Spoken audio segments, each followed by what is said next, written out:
Channel को like share subscribe करके अपना प्यार सपोर्ट दीजिएगा। उसने शिकायती नजरों से मेरी तरफ देखा पर साथ ही बड़े दिलकश अंदाज में मुस्कुराई भी। जिस सुंदर स्मार्ट महिला को मैं रह रह कर देखे जा रहा था, वह अचानक अपनी कुर्सी से उठकर मेरी तरफ मुस्कुराती हुई बढ़ी। तो एयर कंडीशन बैंकेट हॉल में भी मुझे गर्मी लगने लगी थी। मेरे दोस्त विवेक के छोटे भाई की शादी की रिसेप्शन पार्टी में तब तक ज्यादा लोग नहीं पहुंचे थे। उसी महिला का यूं अचानक उठकर मेरे पास आना सभी की नजरों में जरूर आया होगा। मैं सीमा हूँ। मिस्टर रवि मेरे नजदीक आकर उसने मुस्कुराते हुए अपना परिचय दिया। मैं उसके सम्मान में उठ खड़ा हुआ। फिर कुछ हैरान होते हुए पूछा, आप मुझे जानती हैं? मेरी एक सहेली के पति आपकी फैक्ट्री में काम करते हैं। उन्होंने ही एक बार क्लब में आपके बारे में बताया था। आप बैठिए प्लीज। आप ही की गर्दन को अकड़ने से बचाने के लिए यह नेक काम तो मुझे करना ही पड़ेगा। उसने शिकायती नजरों से मेरी तरफ देखा पर साथ ही बड़े दिलकश अंदाज में मुस्कुराई थी। आई एम सॉरी, पर कोई आपको बार बार देखने से खुद को रोक भी तो नहीं सकता। सीमा जी, मुझे नहीं लगता है कि आज रात आपसे ज्यादा सुंदर कोई महिला इस पार्टी में आएगी। उसकी मुस्कुराने की अदा ही कुछ ऐसी थी कि उसने मुझे उसकी तारीफ करने का हौसला दे दिया। कुछ सेकंड की मुलाकात के बाद ही ऐसी झूठी तारीफ बहुत कुशल शिकारी जान पड़ते हो। रवि साहब, उसका तिरछी नजर से देखना मेरे दिल की धड़कन बढ़ा गया। मैंने तो आज तक किसी चिड़िया का भी शिकार नहीं किया। वह हंसते हुए बोली, इतने भोले लगते तो नहीं हो। क्या आपकी शादी हो गई है? कुछ महीने पहले ही हुई है।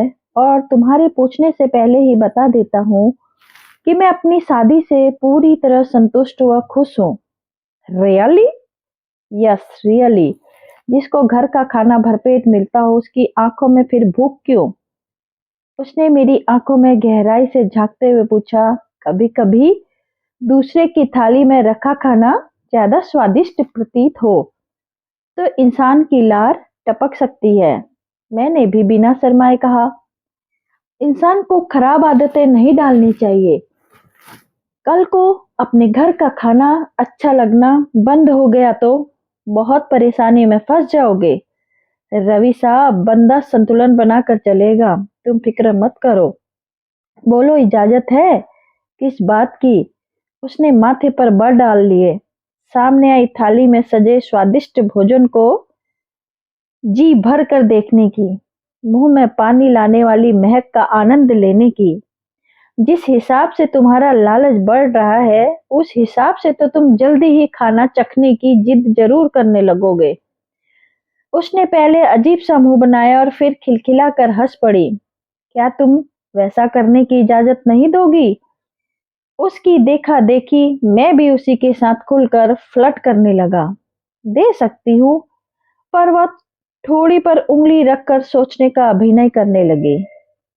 पर क्या चिड़िया को जाल में फंसाने का तुम्हारा स्टाइल मुझे जच नहीं रहा है। मन पर भूख बहुत ज्यादा हावी हो जाए तो इंसान बढ़िया भोजन का भी मजा नहीं ले पाता। तो मुझे सिखाओ ना कि लजीज भोजन का आनंद कैसे लिया जाता है। मैंने अपनी आवाज को नशीला बनाने के साथ साथ अपना हाथ भी उसके हाथ पर रख दिया। मेरा स्टूडेंट बनोगे? उसकी आंखों में शरारत भरी चमक उभरी। बड़ी खुशी से, टीचर तो पहले एक छोटा सा इम्तिहान तो दो जनाब। उस वक्त कुछ ऐसा करो जो मेरे दिल को गुदगुदा जाए। आप बहुत आकर्षक और सेक्सी हैं। मैंने अपनी आवाज को रोमांटिक बनाकर उसकी तारीफ की। कुछ कहना नहीं बल्कि कुछ करना है। बुद्धू, तुम्हें चूम लूं? मैंने शरारती अंदाज में पूछा, मुझे बदनाम कराओगे? मेरा तमाशा बनाओगे? वह नाराज हो उठी। नहीं सॉरी, जल्दी से कुछ सोचो, नहीं तो फेल कर दूंगी। वह बड़ी अदा से बोली। उसके दिल को गुदगुदाने के लिए मुझे एक ही काम सूझा, मैंने अपना पेन जेब से निकाल कर गिरा दिया और फिर उसे उठाने के बहाने झुककर उसका हाथ चूम लिया। मैं पास हुआ या फेल टीचर? सीधा होने के बाद जब मैंने उसकी आंखों में आंखें डालकर पूछा तो शर्म से उसके गोरे गाल गुलाबी हो उठे। और अब बोलो क्या इनाम चाहिए? उसने सीख अदा से पूछा। अब इसी वक्त तुम कुछ ऐसा करो जिससे मेरा दिल गुदगुदा जाए। मेरे लिए यह कोई मुश्किल काम नहीं था। कह वह मेरा हाथ थाम डांस फ्लोर की तरफ चल पड़ी। उस रूपसी के साथ चलते हुए मेरा मन खुश हो गया। उधर लोग हमें हैरानी भरी नजरों से देख रहे थे। डांस फ्लोर पर कुछ युवक और बच्चे डीजे के तेज संगीत पर नाच रहे थे। सीमा ने बेहिचक डांस करना शुरू कर दिया। मेरा ध्यान नाचने में कम और उसे नाचते हुए देखने में ज्यादा था। क्या मस्त नाच कर रही थी। ऐसा लग रहा था मानो उसके अंग अंग में बिजली भर गई हो। आंखें यूं अधखुली सी थी, मानो कोई सुंदर सपना देखते हुए किसी और दुनिया में पहुंच गई। करीब आधा घंटा नाचने के बाद हम वापस अपनी जगह आ बैठे। मैं खुद जाकर 2 कोल्ड ड्रिंक ले आया। थैंक यू रवि, पर मेरा दिल कुछ और पीने का कर रहा था। उसने मुस्कुराते हुए कोल्ड ड्रिंक लेने से इनकार कर दिया। फिर क्या लोगी? ताजा ठंडी हवा की मिठास के बारे में क्या ख्याल है? बड़ा नेक ख्याल है। मैंने कुछ दिन पहले ही घर में नया एसी लगवाया है, वहीं चलें? बच्चे, इस टीचर की एक सीख तो इसी वक्त गांठ बांध लो। जिसका दिल जीतना चाहते हो उसके पहले अच्छे दोस्त बनो। उसके शौक, उसकी इच्छाएं व खुशियों को जानो और उन्हें पूरा कराने में दिल से दिलचस्पी लो। अपने फायदे व मन की इच्छा पूर्ति के लिए किसी करीबी इंसान का वस्तु की तरह से उपयोग करना गलत भी है और मूर्खतापूर्ण भी है। सीमा ने सख्त लहजे में मुझे समझाया तो मैं अपना चेहरा लटकाने का बड़ा शानदार अभिनय किया। अब नौटंकी मत करो। वह एकदम हंस पड़ी और फिर मेरा हाथ पकड़कर उठती हुई बोली, तुम्हारी कार में ठंडी हवा का आनंद लेने हम कहीं घूमने चलते हैं। वाह, तुम्हें कैसे पता चला कि मुझे लॉन्ग ड्राइव भी जाना बहुत पसंद है? मैंने बहुत खुश होकर पूछा। अरे, मुझे तो दूल्हा दुल्हन को शगुन भी देना है। तुम यहीं रुको, मैं अभी आया। कहकर मैं स्टेज की तरफ चलने को हुआ तो उसने मेरा बाजू थाम कर मुझे रोक लिया। बोली, अभी चलो, खाने खाने को तो लौटना ही है, शगुन तब दे देना। और फिर मुझे खींचती सी दरवाजे की तरफ ले चली। और अगर नहीं लौट पाए तो? मैंने उसके हाथ को अर्थपूर्ण अंदाज में कसकर दबाते हुए पूछा तो वह शर्मा उठी।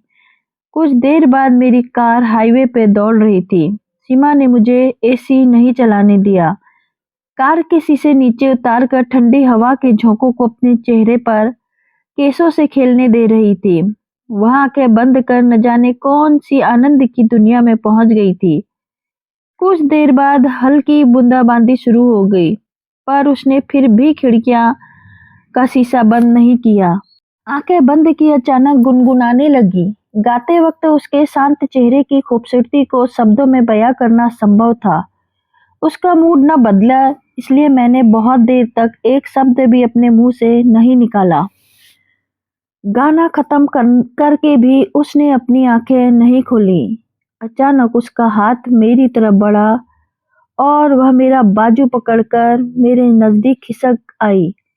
भूख लग रही हो तो लौट चले?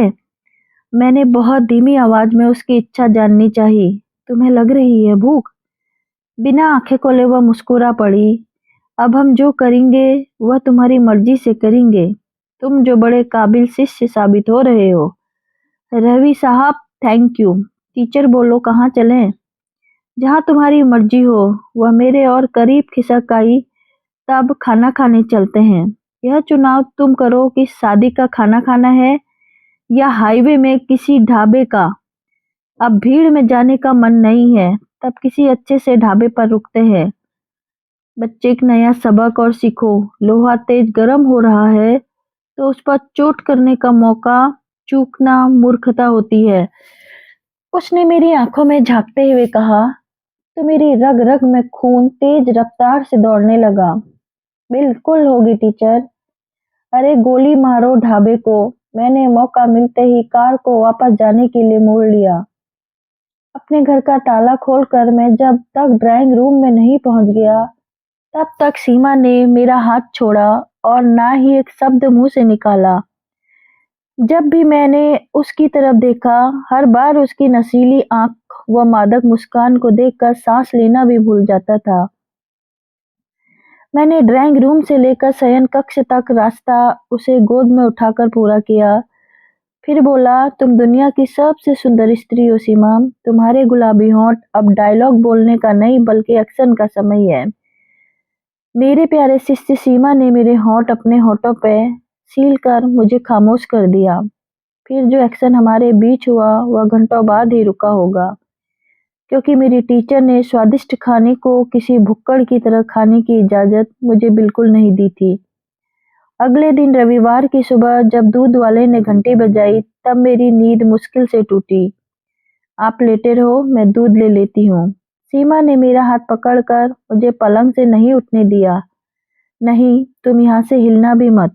टीचर, क्यों? यह शिष्य कल रात के सबक को एक बार फिर से दोहराना चाहता है। मैंने उसके होठों पर चुंबन अंकित किया और दूध लेने को उठ खड़ा हुआ। आजकल मैं अपनी जीवन संगिनी सीमा की समझदारी की मन ही मन खूब दाद देता हूँ। मैं फैक्ट्री के कामों में बहुत व्यस्त रहता हूँ और वह अपनी जॉब की जिम्मेदारियां निभाने में। हमें साथ साथ बिताने को ज्यादा वक्त नहीं मिलता था और इस कारण हम दोनों बहुत टेंशन में व कुंठित होकर जीने लगे थे। हम साथ बिताने के वक्त को बढ़ा नहीं सकते हैं, तो उसकी क्वालिटी बहुत अच्छी कर लेते। सीमा के इस सुझाव पर खूब सोच विचार करने के बाद हम दोनों ने पिछली रात से यह टीचर वाला खेल खेलना शुरू किया। कल रात हमें रिसेप्शन में पहले अजनबियों की तरह से मिले और फिर फ्लर्ट करना शुरू किया। कल उसे टीचर बनना था और मुझे शिष्य। कल मैं उसके हिसाब से चला और मेरे होठों पर एकाएक उभरी मुस्कुराहट इस बात का सबूत थी कि मैंने उस शिष्य बनकर बड़ा लुत्फ उठाया। खूब मौज मस्ती की। अगली छुट्टी वाले दिन या अन्य उचित अवसर पर मैं टीचर बनूंगा और सीमा मेरी शिष्य होगी। इस अवसर को पूरी तरह से सफल बनाने के लिए मेरे मन में अभी से योजना बनानी शुरू कर दी है। हमें विश्वास है कि साथ साथ बिताने के लिए कम वक्त मिलने के बावजूद इस खेल के कारण हमारा विवाहित जीवन कभी नीरसता व ऊब का शिकार नहीं बनेगा। दोस्तों, अगर आपको कहानी पसंद आई तो कहानी को शेयर, सब्सक्राइब, लाइक जरूर कीजिएगा और अपना बहुत सारा सपोर्ट दीजिएगा और कमेंट बॉक्स में कमेंट